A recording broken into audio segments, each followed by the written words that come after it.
Members, let's go to file item 9, please. Now, Mr. Grindstaff, this is the updated version of the matrix that we talked about 2 weeks ago and saw when this packet came out.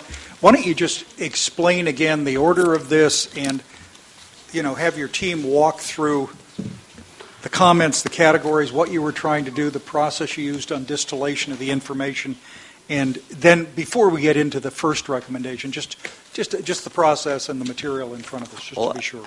As you recall, last meeting was actually this month, but a couple of weeks ago, we had a similar matrix that had many more issues in it, and we talked about those issues, and we said we would like to actually come back to the council for direction at this meeting. And you directed us to bring back key issues, try and narrow the list down to a manageable number, and to bring back options and alternatives. So we have attempted to do that, and this matrix that's in your package is our first attempt to actually try and focus that discussion. There are many other issues in the plan, 2 or 3 of which didn't make it onto this list that some people may say, yes, we should address, and we can, at the end of these 9 issues that we have here, if you would like, talk about those other issues and discuss them. We tried to focus on the big ones, and in some cases, like the very first one, actually, it's a little bit different. It is fundamental. What is the definition of water supply reliability, of ecosystem restoration, and of delta as place, if you will? What are the key things that we think the legislation is asking us to do? And so we made an attempt to do that. And that probably leads me to actually talking about the first one. The first one was water supply reliability. I think Martha's here. She told me that in her career, this was one of the hardest things she'd ever had to do, is actually attempt to do this. And I agree with her. It is very difficult.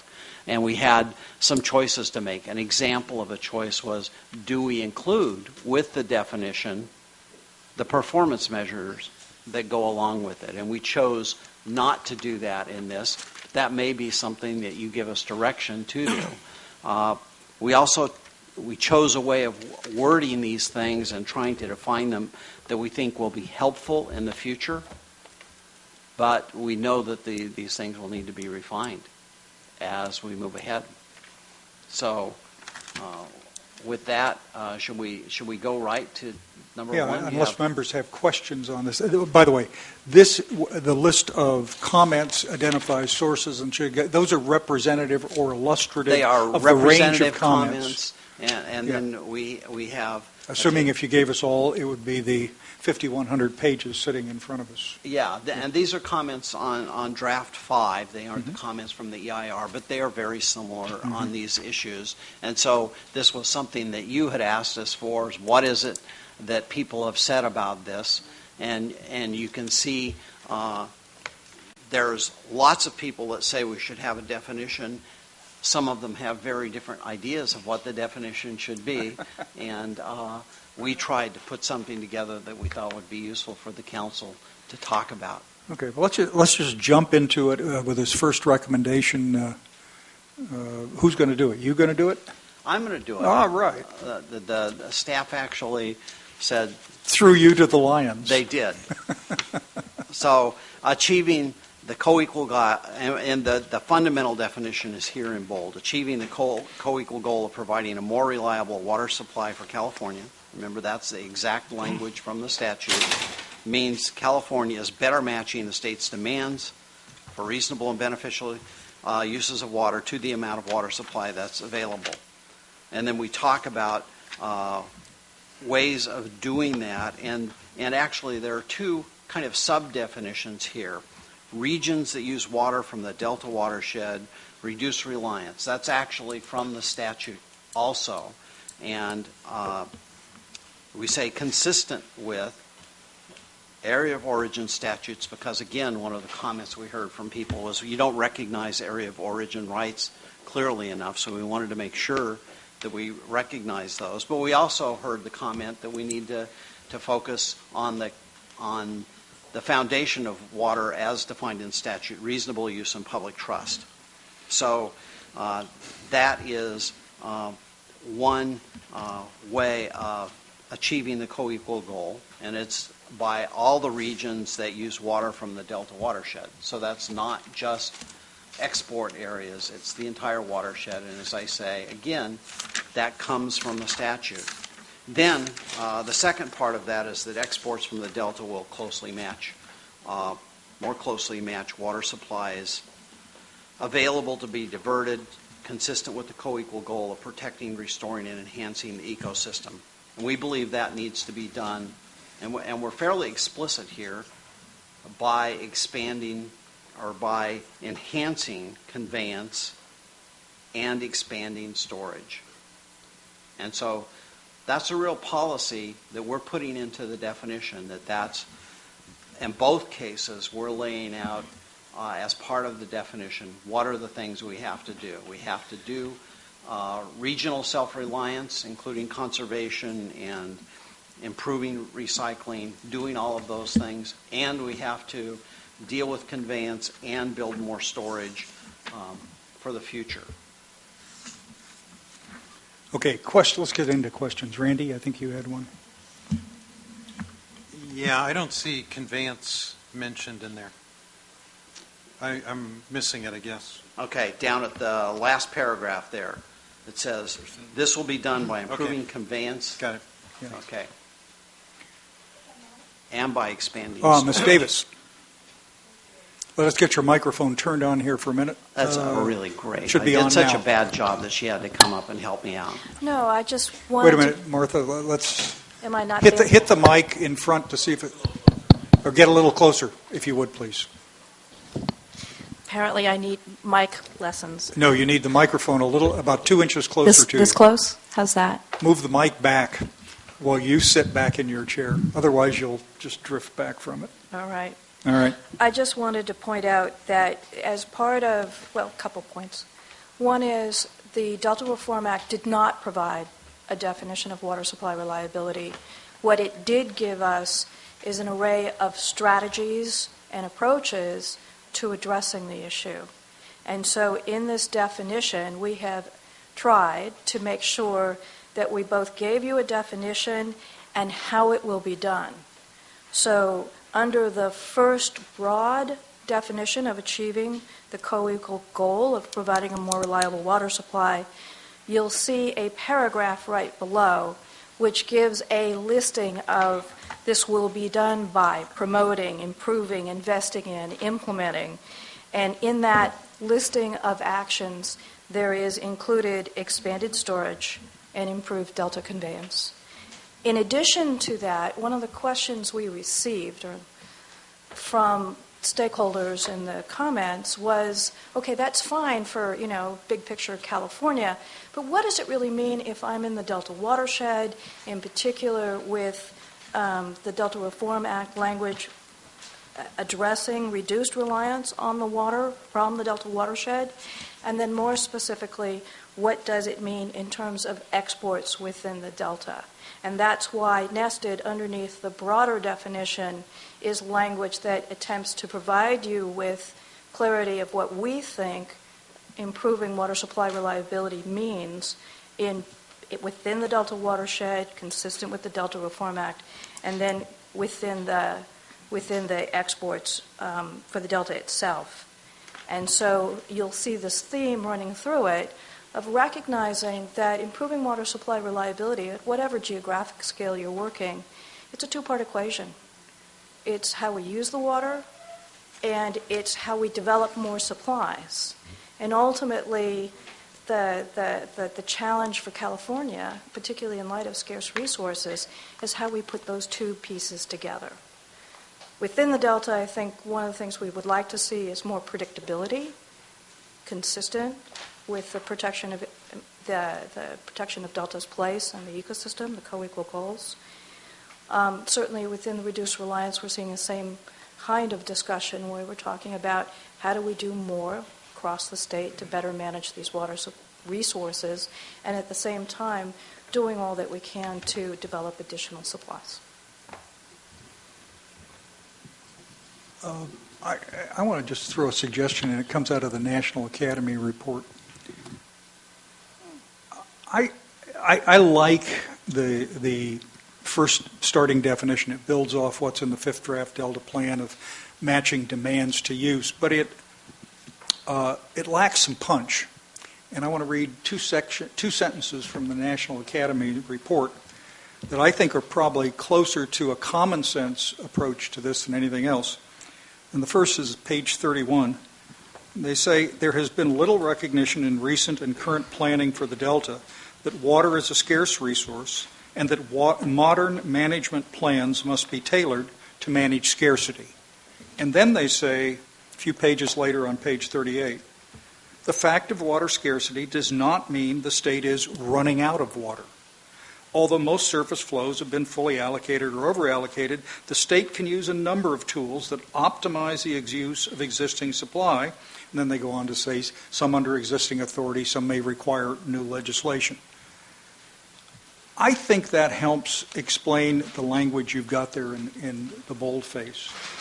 And I understand this is going to be a staff recommendation. You guys are going to chew it over. To me, that's the kind of statement that is not at all unfamiliar to everybody in the water field, but policymakers have feared to say it clearly because it's controversial.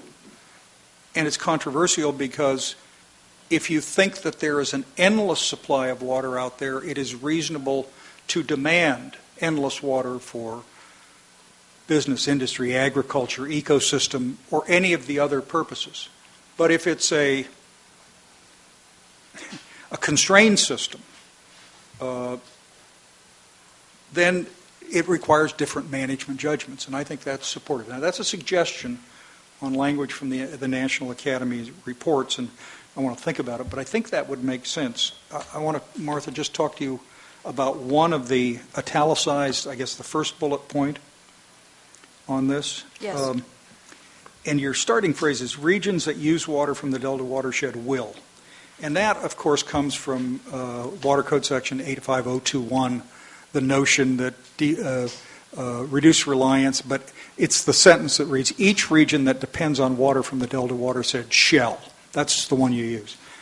It's regions that, the statute actually, each region that depends on water. I don't know if that makes any difference in practical or definitional terms, but if I have a preference, if it doesn't make any policy difference, I have a preference to using the statutory language as written over a slight variation of it. Again, it's a suggestion for you to consider, but I think we're always better when we rest on the statutory language precisely than not when that option is available to us. And the other thing is, I think your caveats, consistent with existing water rights in the state's area of origin statutes, reasonable use and public trust doctrines, are fine. Do you think that we should make more clear that regions that use water from the Delta watershed include upstream regions? I understand you intend that. It does not say that. You do in the next sentence say exports from the Delta.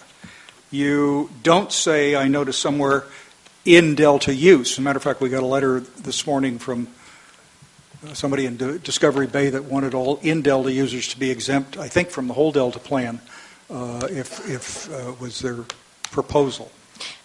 This is a case where I'm taking the language straight from the Delta Reform Act, and clearly the Delta Reform Act intended that all areas within the Delta watershed, which would be the upper watershed in Delta and exporters that depend upon water from the Delta watershed, should be in compliance with this section. If it would provide clarity, I think that's always important to add that First of all, I language. agree with you too, But I know because several people have talked to me and said, no, it doesn't say us specifically, we've got nothing to do with it, that there are others who, I'd rather, if that is what your intention, again, this is just a suggestion, if that's your intention, then let's say it, particularly on the notion of conservation and efficiency. That is the 2020 urban standard is statewide. There are no exceptions whatsoever. And the mandates on agriculture are also statewide, although not tied to a quantifiable amount. And again, it's just a suggestion of how to do this. So use statutory language where we can, but clarify it if it's well. I mean, that's totally right, clear. because the statute is not perfectly clear on every point. I think you make a compelling argument that this section and other sections do clearly involve that. But I understand their voices will say it doesn't. And there's no reason, unless there's a reason not to try to define it more clearly, you ought to at least think about defining it more clearly. And then the last point is, there was, I believe, I'm trying to, in the policy in the fifth draft, a mention, maybe it's on covered actions, the in-delta use, water in, let's see, in, through, and what's the third condition, Chris? In, through, and export. Export, that's right. Which I think is a useful nomenclature. Whether that has to be added here or not, I don't know, but because, well, it might, because you have specific language on exports. Do you need in-delta use? Think about it. Just think about it. Okay. Can I just add, another point. When you go over to the comment period, something came up that the Environmental Defense Fund comment that you noted, outcome performance measure, and this was the one where you said that we judge the water co-equal goals by what people got on a level of water the previous year. Joe, this is page 1, comment section, a little more than half the way down on the first page of the matrix. And I recall that you had agreed that was coming out in the sixth draft, but I could, no, I'm sure you did. And we flagged it because some of the comments had come in. Mr. Chairman, that is correct. We have agreed. It was an accurate inclusion of that particular performance measure, and we revised it. So that will change in the sixth draft. Okay. Just the other thing, because the co-equal goal definition and the definition on protecting, enhancing ecosystem and deltas involving place are coming up, all of which I support. I think you've done a very good job of trying to take a first crack at this kind of stuff. I want to repeat, the thing that's going to make this revised plan more real and more focused, and I think also explain to the public what a programmatic Delta plan is like, is also if we have something to say about short-term or near-term actions. I talked about it last time, and I referenced the letter that the 5 or 6 Northern California water agencies had sent, and Met had signed on to that letter, talking about $163 million of kind of levee work kind of stuff. Put aside the details. There is a process going on that people are cooperating, trying to identify that stuff.